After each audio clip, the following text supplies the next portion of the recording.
right, Marie, what do you do for a living? I'm actually a safety coordinator for a heavy industrial construction company. All right, and so you're driving, where are you going at this, what time was it about? It was around 5 p.m. in the afternoon. I was actually getting off work, heading home to go pick up my oldest son from his childcare. All right. I was driving down the interstate. Uh-huh.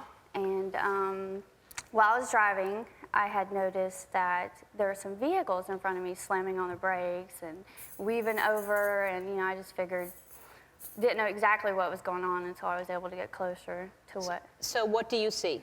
Well, when I approach closer to the other vehicles, out of the corner of my eye, I see a gray van actually grinding in the HOV lane against the concrete barrier that divides the north and southbound. Just riding along that thing? Just riding along. So what are you thinking is happening?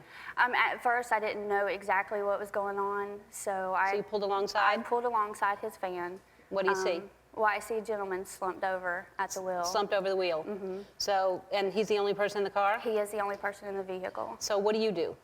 At that time, I knew that something was wrong because I figured he wasn't asleep because his vehicle was making too much noise, right, grinding, and it was actually smoking and starting to spark at that time. Right. So I actually began to pull in front of him while his van is going down. So I pull up ahead of him in the HOV lane, and I actually position my car kind of at an angle because I knew that at that time his vehicle had to be stopped.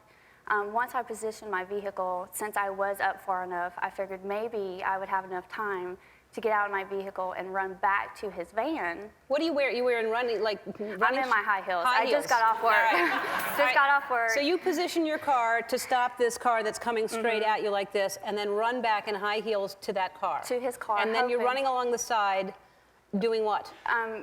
Running back to his van, hoping that maybe the doors were unlocked. I thought maybe I could get into the vehicle, right, push the brakes, get the ignition turned off. At that time, I noticed that the doors were locked, wasn't going to be able to get open. So I actually start hauling back to my to your car. Back to my car, because I forgot I actually left my emergency brake off.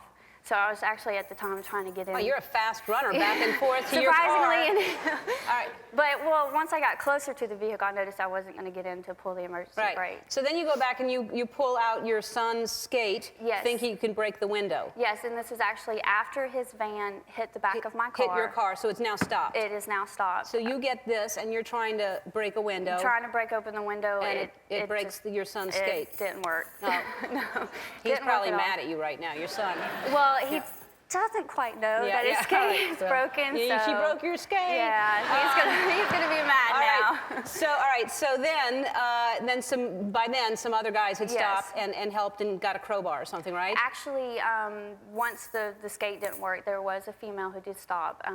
The standard tire jacks that come with your vehicle, she was actually able to get that from her vehicle and break open the window. And so what had happened to this man? Actually, later on, I found out he did have a heart attack while he was driving home. Had a heart attack, and he's 60-something years old. He's 65, And you've taught, he's okay, he's in critical condition, but he's alive. He's alive, he's starting that recovery. And they have no children, so he and his wife are everything to each other. Yes. And she must be so grateful to you to get to him in time to do that. So we want to thank you.